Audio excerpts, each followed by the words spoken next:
오늘은 출애굽기 8장 말씀입니다. 오늘도 주시는 말씀의 은혜가 우리 안에 넘치기를 원합니다.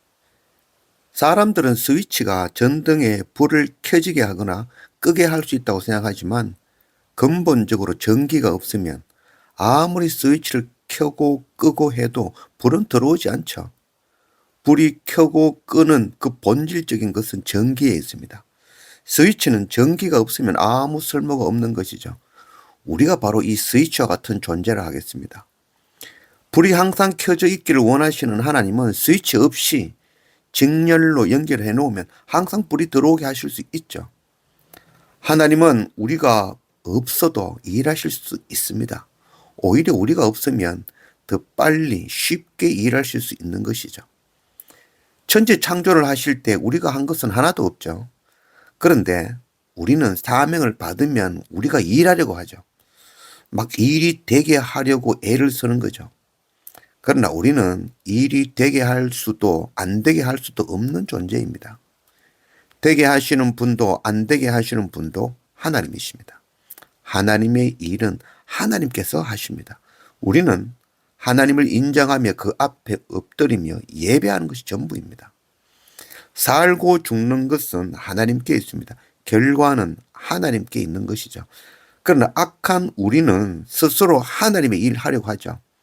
자기 생각, 자기 방법, 자기 돈, 자기의 열심, 자기가 준비한 것 그거 가지고 하나님의 일을 하려고 한다는 것이죠. 우리의 일은 세상 앞에서 하나님을 인정하는 것뿐입니다. 우리가 세상 앞에서 하나님을 인정하면, 스위치를 온하면 우리 안에 거하시는 하나님께서 역사하시는 것이죠. 일은 하나님께서 하십니다. 일이 되게 하시는 능력은 오직 하나님께 있습니다. 성교는 하나님께서 하시는 하나님의 일입니다. 1절 여호와께서 모세에게 이르시되 너는 바로에게 가서 그에게 이르기를 여호와의 말씀에 내 백성을 보내라. 그들이 나를 섬길 것이니라. 네가 만일 보내기를 거절하면 내가 개구리로 너의 온 땅을 치리라. 피게이 파악독 우매 흑장 이런 건 한 가지 외워놓으면 좋겠죠. 10가지 애굽의 재앙이죠. 첫째, 어제 나일강이 피로 변했죠. 바로는 하나님이 없을 때에는 나일강이 맑고 풍요로웠는데 하나님이 오시고 나일강이 피로 죽음의 강이 되었다라고 생각하는 것이죠. 그러나 속이는 말이죠. 나일강의 풍요는 하나님께서 주신 것이죠. 하나님은 빛이시죠. 하나님은 회전하는 그림자도 없으신 분입니다. 하나님은 생명이시며 빛 그 자체이십니다. 하나님은 생명도 주시고 죽음도 주시는 분이 아니시죠. 하나님은 빛과 그림자, 선과 악, 생명과 죽음, 복과 저주 두 가지를 같이 품고 계신 분이 아니죠. 두 마음을 품는 것은 사람이죠. 사람들은 늘 속지요. 재앙은 하나님을 부인하는 바로에 대한 하나님의 복수이며 안각품에서 나오는 것이 아니죠. 하나님을 부인하고 하나님을 떠나 하나님 없는 부재가 바로 재앙인 것이죠. 그것이 바로 어떻게 되어진지를 깨닫게 해주시는 것이 바로 재앙인 것입니다. 하나님은 바로를 버리고 이스라엘 백성을 선택한 것이 아니죠. 하나님은 바로에게 하나님을 나타내 주시고 바로를 지금 설득하고 계신 것입니다. 오늘 두 번째 재앙 개구리입니다. 애굽 사람들에게 개구리는 헤케트라는 다산의 여신으로 거룩한 개구리로 여긴 것이죠. 개구리가 하나님으로부터 창조되었음을 알지 못하는 애굽 사람들에게 자신들이 섬기는 우상, 개구리 우상, 그 헤케트가 바로 재앙임을 나타내 준 것이죠. 나일강의 신 크눔의 재앙도 같은 맥락이죠.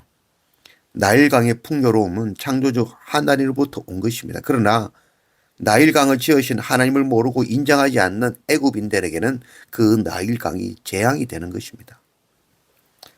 사람들은 삼라만상을 자연이라고 하고 그 자연이라는 뜻은 스스로 존재한다라고 생각하죠. 그러나 스스로 존재하시는 분은 오직 하나님이시죠. 자연은 스스로 존재하는 것이 아니라 하나님의 창조물입니다. 자연을 자연으로 생각하는 사람은 바로와 같이 자연을 통하여 하나님을 보지 못하는 것이죠. 바로는 오히려 모세가 말하는 그 여호와 하나님이 애굽의 풍요로운 자연을 파괴하는 신으로 생각하고 있는 것입니다. 피게이, 파악독, 우매, 흑장 이 10가지 재앙은 하나님으로부터가 아니라 하나님을 거부하고 하나님을 인정하지 아니함으로 오는 것입니다. 하나님을 모르고 하나님을 인정하지 않는 바로에게 하나님을 알게 하는 하나님의 방법인 것입니다. 재앙을 통하여 영원한 재앙인 심판을 가르치고 있는 것입니다. 지금 닥치는 재앙, 피게이, 파악도, 우매, 흑장 이건 아무것도 아니죠. 지금의 재앙을 통하여 하나님을 발견하지 못하면 진짜 재앙, 영원한 죽음의 심판을 받게 될 것입니다. 지금의 재앙은 영원한 심판을 피하라는 하나님 사랑의 신호라 하겠습니다. 16절 여호와께서 모세에게 이르시되 아론에게 명령하기를 네 지팡이를 들어 땅에 티끌을 치라 하라. 그것이 애굽 온 땅에서 이가 되리라. 셋째 재앙이죠. 애굽이 섬기는 흙의 신 셋입니다. 땅을 창조하신 하나님을 알지 못하면 그 땅이 곧 재앙이 되는 것입니다. 재앙은 영원한 재앙은 바로 심판에 대한 경고이죠. 재앙은 하나님으로부터 임하는 것이 아니죠. 하나님의 부재로부터 나온다라고 말씀드렸죠. 하나님은 우리에게 재앙을 주시는 분이 아니라 우리에게 복을 주시고 부요함과 평강을 주시는 분이시죠. 재앙은 사람이 교만하여 하나님 없이 스스로 살아갈 때 오는 것이죠. 하나님은 재앙으로 우리를 죽이시는 분이 아니라 재앙으로부터 우리를 구원하시는 분이십니다. 23절 내가 내 백성과 네 백성 사이를 구별하리니 내일 이 표징이 있으리라 하셨다 하라 하시고 여호와께서 그와 같이 하시니 무수한 파리가 바로의 궁과 그의 신하의 집과 애굽 온 땅에 이르니 파리로 말미암아 그 땅이 황폐하였더라. 네 번째 이 파리죠. 이 파리는 애굽의 곤충의 신 하트콕입니다. 나일강이 피가 되고 개구리가 애굽을 덮고 티끌은 이가 되어 온 지면을 덮을 때 고센 땅에 살고 있던 이스라엘 백성도 그 재앙 가운데 있었던 것이죠.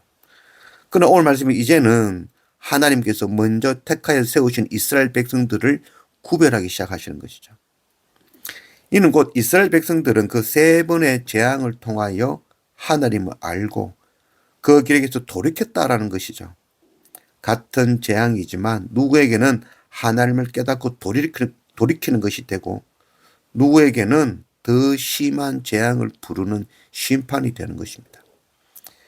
이스라엘 백성들은 모세와 아론을 원망하다가 재앙을 통하여 하나님을 만난 것이죠. 재앙은 생명을 살리는 사랑이라 하겠습니다. 재앙으로 보는 자는 그 재앙으로 심판을 당할 것입니다. 25절 바로가 모세와 아론을 불러 이르되 너희는 가서 이 땅에서 너희 하나님께 제사를 드리라. 우리가 사흘 길쯤 광야로 들어가서 우리 하나님 여호와께 제사를 드리되 우리에게 명령하시는 대로 하려 하나이다. 이제 재앙을 통하여 바로가 차츰차츰 하나님을 알고 변화되기 시작하는 것이죠. 그러나 바로는 부인할 수 없는 재앙 앞에 완전히 수긍하지 않고 타협하려고 하죠. 사흘길 가지 말고 여기서 하나님께 제사를 지내라 하죠. 그러나 사흘길 하나님 명령 따라 사흘길 가서 제사 지내겠다라고 이야기하는 것이죠. 하나님 말씀에는 타협이 없죠. 그러나 세상은 하나님의 말씀 앞에 완전히 순종하지 않고 타협하려고 하죠. 타협은 영원한 심판의 시작이라 하겠습니다. 죄악의 시작이 바로 타협이라 하겠습니다. 처음 것이 타협되면 전부가 무너지는 것은 한순간입니다. 하나님 말씀에는 타협이 없습니다. 온전한 순종만 있는 것입니다. 날마다 말씀과 예배 앞에 순종하며 엎드리는 그런 우리가 되기를 원합니다.